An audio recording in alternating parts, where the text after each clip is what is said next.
My name is Caleb Evans. I have amnesia. The only reason I know my name is Caleb Evans is because the beautiful woman standing in front of me told me so. And someone who looks like that couldn't possibly be lying, right? So, whatever she says must be true. My name is Aurora Vance, she'd said. I'm your girlfriend. But why can't I remember a single thing about this impossibly perfect woman? A hint of suspicion crept into my eyes. But I don't have any memory of you. You have to protect yourself when you're out in the world, my mind vaguely supplied. You have amnesia, she said, not seeming the least bit offended by my defensiveness. After all, you don't even remember your own name, do you? As she spoke, she leaned in close. I froze, staring at the stunning face now inches from mine. My heart started to pound, a frantic, heavy rhythm against my ribs. I wanted to pull back, but I was lying in a hospital bed, trapped. Aurora's voice was a soft whisper. Just ask your heart. Doesn't it beat differently for me? I felt the wild thumping in my chest. She had a point. My heart was racing. I must be in love with her. She's my girlfriend. My girlfriend, who must have been terrified when I got hurt, only for me to wake up and not even recognize her, to treat her like a stranger. She must be heartbroken. I'm such an idiot. I'm sorry, I mumbled. Seeing the guilt wash over my face, she knew I was sold. She gently stroked my hair, her voice a soothing balm. It's okay. It's not your fault. It's the fault of the person who did this to you. She was so gentle. I let myself sink into it. Aurora, can you tell me about us? I felt a fresh wave of guilt for forgetting our life together. But she just shook her head, her gaze soft and steady. Don't rush it. You just woke up. You need to rest. There will be plenty of time to tell you our story when you're better. She smiled. For now, you just need to remember one thing. I'm your girlfriend. Oh, I said, nodding obediently. I looked around the private room, noticing for the first time that she was the only one here. What about my parents? You're an orphan. I stared at her stunned. So, besides Aurora, I had no one else to trust in the entire world. What is it, Cal? Her face fell, a flicker of sadness in her eyes. You don't believe me? No, it's not that, Aurora. Call me Rory, she interrupted gently. You always call me Rory. Sorry, Rory. Please don't be sad. I believe you. It's just, I guess I thought I had a family. It's a lot to take in. It's okay. She leaned down and wrapped her arms around me. We'll have our own family someday. She pulled back, her thumb tracing my cheek. My parents will be your parents, and we'll have 2 kids. Thank you, Rory. Of course. She was so gentle. My ass. Gentle? That was all an act. Forceful was more her style. I'm on my phone. No playing on your phone while you're recovering. I can control myself. I'll just use it for a little while. I don't trust you. Do I have any friends? You do. But he's out of town right now, so he can't visit. Was she a mind reader or something? Where are you going? Let me help you. I have to go to the bathroom. I'll help you. Excuse me. I need to do my business, I said, trying to put as much serious emphasis on the words as possible, hoping she'd get the hint. I know, she said, completely unfazed. I'll help you. A month later, the doctor cleared me to leave the hospital on the condition that I continue to rest and take it easy. Aurora came to pick me up, driving me straight to her place. I'd suggested going back to my own apartment, but she shot that down, arguing that I wasn't fit to take care of myself yet. And so, I was chauffeured to her home, not that I had any say in it, since she was the only one who knew where I supposedly lived anyway. Stepping inside, I was hit by the understated luxury of the place. It was a sprawling penthouse with floor-to-ceiling windows, and every piece of furniture looked like it came from a design magazine. A strange thought surfaced. I couldn't understand it. How did a woman like this, beautiful, wealthy, powerful, end up with a broke orphan like me? During my month in the hospital, I'd pieced together that she was the CEO of a major corporation. The sheer volume of work she handled from my bedside told me it was a big one. Ma'am, dinner is ready, a kind-faced, middle-aged woman said as she approached us. This was Mrs. Gable, Aurora's housekeeper. When I'm not here, Aurora told me, if you need anything, just ask Mrs. Gable. Mr. Evans, welcome home, Mrs. Gable said, looking at me. Her eyes held none of the judgment or disdain I might have expected, only a polite warmth. Thank you, Mrs. Gable. What for dinner? During my hospital stay, Mrs. Gable was the one who took care of me when Aurora was at the office. She always brought me hospital-approved meals, and frankly, I was sick to death of bland, mushy food. Now that I was out, surely I could get change of pace. You're a patient. You don't get to be picky, Aurora said, shattering my hopes. You'll eat here what you ate at the hospital. Sigh. After dinner, I was ready to crash. Using my crutches, I made my way to the room Mrs. Gable had prepared for me and opened the door. I paused, confused. This didn't look like a guest room. It was clearly a master bedroom. Aurora came up behind me. What are you doing just standing there? Why don't you go in? I turned around. You live in here. Where else would I live? My eyes widened. We're living together, of course. I'm your girlfriend, remember? She narrowed her eyes, pinning me with her stare. What? You don't want to? I waved my hands frantically, my gaze darting around. No, that's not it. I just mean, isn't this a little fast? We got to know each other over the past month, sure, but to me, she was still basically a stranger I'd met 30 days ago. Moving in with a stranger was nerve-wracking enough, let alone a woman so flawlessly elegant she seemed to radiate an otherworldly glow. I had to admit, I felt completely out of my league. Aurora's expression crumpled into one of hurt. But before the accident, we were already talking about moving in together. And now, she looped her arms around my neck, rising on her tiptoes to bring her face close to mine. Don't you like me? With her face that close, my mind went completely blank. You really don't want to be with me. Her voice felt like it was coming from a great distance, echoing in my head. I do. Ta. Her serious expression vanished, replaced by a dazzling smile. By the time I realized what I'd said, my face was on fire, the tips of my ears burning hot. I spun around, refusing to look at her. Avoidance may be cowardly, but it's effective. If I couldn't see her, it was like I'd never said it. Thankfully, she let it go and walked into the room to get settled. And just like that, through a haze of confusion and embarrassment, we started sharing a bed. For the next few days, Aurora didn't go into the office. She handled all but the most critical work from home for my sake. The official reason. She was afraid I'd get bored and wanted to keep me company. I might have actually believed her if she'd let me leave the apartment for more than 5 minutes. Still, it was nice. She'd work while I read, and sometimes we'd cook together, giving Mrs. Gable a much-needed break. It had the quiet, comfortable rhythm of an old married couple. There were moments it felt so real I'd forget I'd only known her for a few weeks. The sleeping arrangement was something else. She insisted on cuddling. Apparently, I had a tendency to move around in my sleep. I'd fall asleep on my side of the massive bed, perfectly still, yet every single morning I'd wake up with my arms wrapped around her. Aurora, of course, had her own interpretation. Oh, so you already like me that much, do you? Can't even sleep without holding me. She'd smirked. In that case, we should just start off cuddling. It'll save you the effort of rolling over and grabbing me in the middle of the night. You're welcome. As your girlfriend, it's my duty to make your life easier. My face would burn with shame. I couldn't believe how shameless my subconscious was. A perfect gentleman by day, a lustful beast by night. About another month later, my body had mostly recovered. Our relationship had settled into a steady rhythm, and Aurora had to go back to the office full-time. I decided I wanted to look for some reference materials and think about getting back to work myself. I walked into a local bookstore and was browsing the shelves. Nearby, a couple caught my eye. A college-age guy with a cool, detached air and a girl who was dressed in a more mature, fashionable style. They were a striking pair. I'll give them that. After a quick glance, I went to find the section I needed. I picked out a book and paid for it. Just as I was about to walk out, a sharp voice called out from behind me. Caleb Evans. I turned. It was the couple. The girl looked furious when she got a clear look at my face. She stomped over in her high heels, her voice laced with accusation. Caleb Evans. Where have you been? Why is your phone off every time I call? Why haven't you been home? I was completely lost. This was clearly someone I knew. I cut her off awkwardly. I'm sorry, I recently had an accident and lost my memory. Who are you? She didn't believe me for a second. Caleb, are you serious? You're pulling the Amnesia car now? What's next? You're going to tell me you were in a car crash. Well, I was in a car crash that caused my amnesia. Was this an enemy of mine? No, that didn't make sense. An enemy wouldn't be calling me or know where I lived. Her boyfriend, seeing my genuine confusion, stepped in. Bella, that's enough. He looks like he really doesn't remember you. I'm sorry. I asked, what is our relationship? I had to know, even if she was some long-lost nemesis.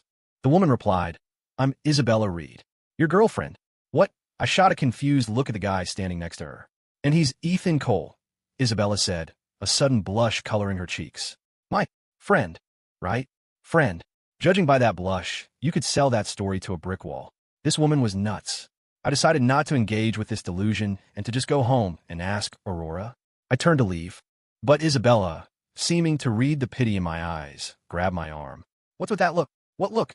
The one reserved for someone who clearly has a few screws loose. That evening at dinner, I told Aurora what had happened. For a split second, she froze, an almost imperceptible stiffness in her posture. Then, she answered as if it were nothing. Oh, her? Isabella Reed is your ex-girlfriend. You two broke up a long time ago. TSK. So she really is crazy, I muttered. Doesn't she know a good ex is one you never hear from again? Was my taste really that bad back then? Aurora smiled. A real, genuine smile. Was my taste bad back then? The subtext was clear. My taste is good now. In the competition for a place in my heart, the winner was obvious. Rory, I said, changing the subject. I want a good job. Do you need my help? No, that's not what I mean. I know you're powerful and have connections, but I want to do this on my own. No back doors, okay? Okay, she agreed. I had just finished a job interview and was walking out of the office building when I heard a familiar voice. Caleb. A hand landed on my shoulder. The owner of the hand was panting. Whoa, man, Caleb, what's wrong with you? I was calling your name. Why didn't you answer? And your phone's been off. Did you block me? Okay, another person I apparently knew. Judging by his tone, we were close. Sorry, who are you? I asked. He gave me a light punch on the arm. What are you talking about? I go on one trip, and you disown me? Is this because I told you to break up with Isabella? My bad, okay? You and Isabella are a match made in heaven. Perfect for each other. You'll grow old together. How's that? Isabella? My girlfriend. I was shocked. So she really was my girlfriend?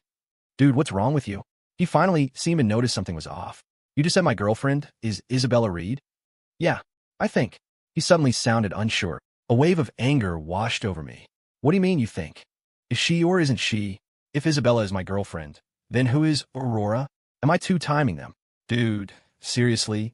Did you lose your memory? He finally blurted out. This isn't the place to talk. Let's go somewhere else. That evening, Aurora came home from work. After dinner, I tried to keep my voice steady. Rory, are you really my girlfriend? Are you sure you haven't been lying to me? She replied without hesitation. Of course, Cal. I'm your girlfriend. Why would I lie to you? Disappointment settled in my stomach. She was still lying. Rory, I saw Leo today. Aurora's face went white. I didn't need to say another word. The man I'd met that afternoon was Leo Martinez, my college roommate and my only real friend for years. I knew I shouldn't just take his word for it, but my gut reaction to him was completely different from my reaction to Aurora. Meeting Aurora felt like meeting a stranger. Seeing Leo felt like coming home. Rory, I think we need to take a break for a while. I started to walk past her, but she suddenly wrapped her arms around my waist, pressing her face into my back. Caleb, I'm so sorry. I didn't mean to. I swear, please believe me. Her voice was frantic. I was going to find a way to tell you. I never wanted to lie. I love you so much. Really, you have to believe me. Besides, Isabella cheated on you first. She was the one who wronged you. Caleb, I really love you. Can you please just forgive me this one time? I promise. This is the only thing I've hidden from you. I felt a sudden dampness seep through my shirt. She was crying. My heart clenched. The feelings I developed for her over these past few months weren't fake. I gently pried her arms off and turned to face her. Rory, I'm not saying I want to break up. I need some space to sort through everything that's happened. Then you have to promise me you won't break up with me, she pleaded, gripping my arm tightly, her eyes wide with desperation. I sighed. Okay. I was a sucker for her, after all. I went back to my own small apartment. All the things Aurora had bought for me were still at her place. As long as your things are here, she'd said, you'll have a reason to come back. My heart was a tangled mess. I tried to get my head straight, cleaning my apartment from top to bottom. Then I went out to look for a job. Thankfully, while my personal memories were gone, my professional knowledge was still there. It was strange. I couldn't recall things on my own, but as soon as I was faced with a problem or a concept, the information would just surface. Finding a job was easy. Life settled into a quiet routine. The only disruption was the pang of loneliness I felt for Aurora in the dead of night. Caleb, Mike, can you give me a hand with this? Yeah, on our way. Just move this over there. Right? Caleb, watch out. The box is behind you. Caleb, look out. Crash. Caleb, somebody call 911. In college, I was the broke heartthrob of Northwood University. Isabella Reed wasn't the campus queen, but she was definitely a princess, born with a silver spoon. Our story played out like something from a young adult novel. The rich girl who'd had everything handed to her met the one quiet, aloof guy who didn't seem to care she existed, a guy who also happened to be good-looking.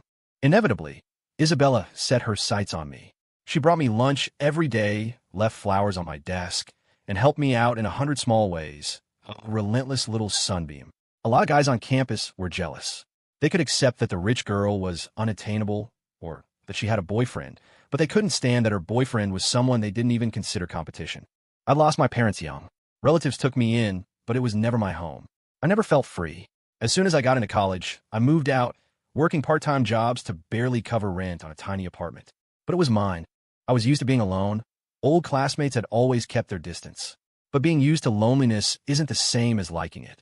How can anyone not be affected by a personal sunbeam following them around every day? I fell for her. Hard. We got together our sophomore year. But a sunbeam doesn't just shine on one person. The sun warms everything equally. Even after we were a couple, she laughed and joked with everyone else just the same. Maybe I was too sensitive, but I was afraid of being too possessive, of scaring her off. She had a huge circle of friends and was always running back to campus, even after she graduated. I didn't think much of it. Then, one day, "Caleb, did you hear what I said?" "Huh? Sorry, I zoned out." "Say it again." She put her hands on her hips, pouting. It was cute. I said, "This freshman, Ethan Cole, he reminds me of how you used to be. I want to help him out." A bad feeling crept over me, but I pushed it aside. Soon, our conversation started to revolve around him. "Can you believe Ethan wouldn't accept my help? What is his problem? Some jerk called him an orphan today, said nobody liked him. It was horrible. And this ugly girl from the art school is hitting on him. She's not even half as pretty as me." But the picture she showed me was of a beautiful girl, just with a different, maybe gentler vibe than Isabella. Finally, I couldn't take it anymore. "Bella, don't you think there's been a problem with us lately?" She was scrolling through the campus Reddit page, looking at posts about Ethan, completely unconcerned. "A problem? I think we're doing great." My heart ached. I forced myself to ask calmly, "Bella, are you falling for him?" She finally looked up from her phone. "No. Why would you think that? Don't be ridiculous." She immediately went back to scrolling. "But Bella, lately, every time we talk, it's about Ethan, Ethan. Oh my God, you're overthinking things. Instead of obsessing over him, maybe you should focus on improving yourself. He hasn't done anything to you. I think you're just bored, and that's why you're imagining things." I knew then that her feelings for me were fading, but I couldn't let go. I started trying anything to keep her around. She said she loved my cooking, so no matter how busy I was, I'd come home every night to make her dinner. But you can get tired of even your favorite food if you eat it every day. "This again? I'm so sick of this dish, Caleb. Can't you make something different? I think the food at the second-floor dining hall is pretty good." I stood by the table, holding the plate, at a complete loss. She used to swear she would never get tired of this meal. The second-floor dining hall was the cheapest and worst on campus.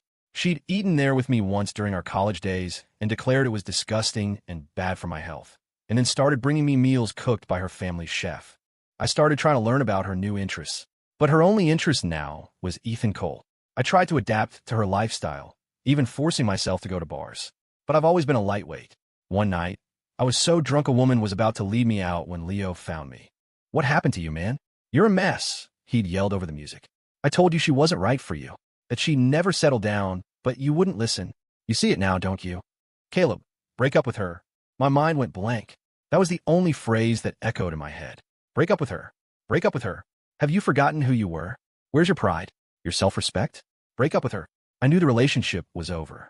I was just refusing to face the music, deluding myself because I couldn't bear to lose that warmth.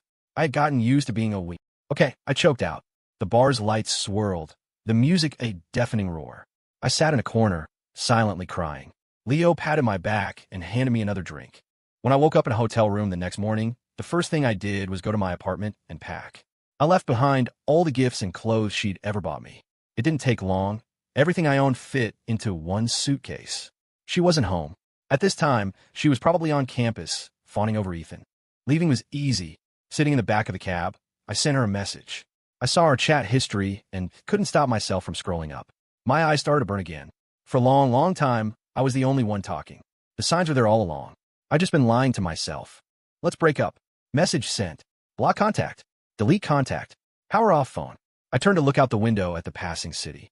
Screech, bang. Oh my God. Somebody call an ambulance. When I woke up, Aurora was slumped over in a chair beside my hospital bed, her hand clutching mine. I gently pulled my hand free, and the movement startled her awake. "Caleb." She looked up at me, her eyes filled with a raw panic. A wave of guilt hit me. "Look, I remembered. I remembered everything." Before I could finish, she threw her arms around me, holding on tight. I didn't know what to feel. She had been our university's reigning queen. Even though we were in the same year, we'd never really crossed paths, let alone spoken. Why would she lie and pretend to be my girlfriend the moment I woke up from a car crash? And why was she the one watching over me? We had no connection. How did the hospital even know to contact her? And how could she possibly agree? My shock wasn't just because we were strangers. It was because this was Aurora Vance, the current CEO of Vance Industries, the future head of a corporate empire. Rumor was she'd started taking over the family business as a sophomore and had full control by senior year, leading the company to unprecedented success. I'd never heard a single rumor about her dating anyone. Caleb, her voice pulled me back. I looked at her. Her expression was full of concern, a gentle tenderness that didn't match the cool, proud woman I remembered from college. But then again, this was how she'd looked at me ever since I'd lost my memory, as if she was deeply in love with me. Right before I left her apartment, she'd told me she loved me. When did that happen? Could she really love me? If I were still the amnesiac Caleb, I might have believed it. But now, the entire foundation of our relationship was a lie. What's more, I seem to remember hearing that back in college. She and Isabella were rivals. Does she really love me? Caleb, are you okay? Do you feel any pain? She asked, her voice laced with worry. The doctor said once you woke up, you should be fine. You could go home to recover. Do you want to come back to my place? Don't get me wrong. I just want to take care of you, I swear. Aurora. I cut her off. What is it, Caleb? Are you not feeling well? I'll get the doctor. Aurora. She stopped and turned back to me. Aurora. I remember. I stared right into her eyes. There was no need to explain further. The helplessness on her face said it all. Caleb, I didn't mean to lie to you. I'm so sorry. I sighed internally. A few days ago, I was furious about the deception, but I'd almost come to terms with it and was even thinking about going to her and apologizing. And then I get into another accident. Maybe we just weren't meant to be. After we cleared the air, we went our separate ways. I took a couple of sick days and then went back to work. My life fell into a simple two-point routine, work and home. I'd cook dinner for myself every night. Thud. I just stepped out after dinner to take out the trash when I was knocked unconscious and dragged away. When I came to, my neck was throbbing. I was in a familiar room, Aurora's bedroom. I lifted my hand to rub my neck. Clink, my wrist was shackled. I'd been handcuffed to the bed. I tried to sit up and found my ankles were bound too. Thoughtful of her, she'd wrapped the cuffs in thick cotton padding. I let out a bitter laugh. Aurora. No response. Aurora, get in here. We need to talk this out. Still nothing. A little while later, someone came in with a tray of food. It was one of Aurora's bodyguards, Marco. We hadn't interacted much. Marco, is Aurora home? He ignored me, set the food down, and left. He only returned after I'd finished eating to clear the tray away. All day, he was the only person I saw, and he refused to speak to me. Aurora never came in. This was ridiculous. What was the point of kidnapping me if she wasn't even going to see me? That night, I ate and went to sleep. It was a restless night. I kept dreaming that something heavy was pressing down on me. I tried to open my eyes, but I couldn't. The next morning, though, I felt strangely refreshed. Must have been an erotic dream. It had to be the environment. Blame Aurora for putting me in her bed, surrounded by her scent. Why else would I be having dreams like that? This went on for several days. Aurora never showed, and I had the same dream every night. I was getting agitated. In last night's dream, I got a little rough, and she bit me in response. It felt surprisingly real. When I woke up, I felt a distinct soreness on my shoulder. I twisted my head to look. There was a perfect set of teeth marks on my shoulder. I froze. It wasn't a dream. It took me half the day to process the fact that I had, for all intents and purposes, been sexually assaulted for the past several nights. When Marco came in with my lunch, I had a message for him. Marco, tell Aurora that if she doesn't come see me today, she can forget about me ever forgiving her. That evening, the door creaked open. It was Aurora. She looked timid. It was a look so alien on her that I couldn't process it. It didn't fit any version of her in my memories. She could be a strategic genius, a proud ice queen, a stunning siren, but never this. I sighed. Since getting involved with her, I seemed to be sighing a lot. I looked at her. Come here. We need to talk. She hesitated in the doorway. Are you still mad at me? I let out a laugh that was more air than sound. What do you think? You orchestrate this entire scheme, and I'm not allowed to be angry? That's a bit controlling, don't you think? I've been having these dreams lately. I started testing the waters. You probably just have needs. It's normal, she said, avoiding my eyes. Sigh. Aurora, why did you lock me in here? This is kidnapping, you know. If my boss finds out I've been gone this long and can't be reached, he'll call the police. They'll find this place eventually. You realize that, right? I pressed. I called in sick for you, she mumbled, staring at the floor. I laughed again, this time with real frustration. Is that the point? Should I be applauding your brilliant foresight? She said nothing, just kept her head down in silence. Aurora, look at me. She lifted her head. Answer me, I demanded. Do you like me? She shook her head, her response immediate and unwavering. I don't like you. Rage flared in my chest. You don't like me? Then why were you sneaking into my bed every night to do that? A pang of heartache followed. Why did both women I fell for have to be so messed up? I love you, she said then. I looked up at her. For the first time, I saw her eyes filled with an unguarded, overwhelming love. I smiled. I believed her. Let's try one more time. Well then, I said, trying to keep my voice light. Aren't you going to uncuff your boyfriend? She stared at me, her expression a mixture of disbelief and fear, as if she couldn't comprehend why I was forgiving her so easily, afraid it was a trick. I'm telling you, Aurora, I said, my voice cracking despite my best efforts. I'm only giving you this one chance. If you don't cherish it, I'll make sure you never see me again. It was a pathetic threat, and I knew it. It sounded more like a desperate plea. Besides myself, I had no leverage over her. But it seemed to work. A look of joyous panic crossed her face as she fumbled with the keys to unlock the cuffs. The moment I was free, she wrapped her arms around me, making a solemn vow. Caleb, I promise, I will never lie to you again. I will love you forever. Oh, and she added, we can sign a prenup. If I ever cheat on you, I'll walk away with nothing. Vance Industries, it's all yours. What would I do with your multi-billion-dollar corporation? I don't know the first thing about running a company. Wait, hold on. Weren't we just making up? How do we jump straight to marriage? I was still trying to process this when she kissed me, and somehow we ended up tangled in the sheets, communicating in a much more physical way. So, I moved back into Aurora's penthouse. Sometime later, one evening after she got home from work, we were finishing dinner when she started looking at me hesitantly, like she had something to say. Just say it. Don't beat around the bush. Isabella Reed's family went bankrupt, she said. Oh, I waited. She went silent. Is that it? No more details? Ethan did it. Wow. So, Ethan Cole was that capable? Thinking about his cool, steady demeanor. Well, the woman sitting across from me had a similar vibe. Suddenly, it seemed perfectly normal. Maybe all successful people were like that. Seeing that I genuinely didn't care about Isabella, Aurora seemed to feel more comfortable elaborating. It turns out, she and Ethan had teamed up to take down the Reed family business. Ethan's older sister, Chloe, wasn't much older than him. When they were kids, she had dropped out of school to work in a factory to support him. The factory owner had connections to Isabella's family. The owner, seeing that Chloe was young, beautiful, and had no one to protect her, started making unwanted advances. Ethan was just a kid. Chloe was terrified of losing her job, but also terrified of the owner.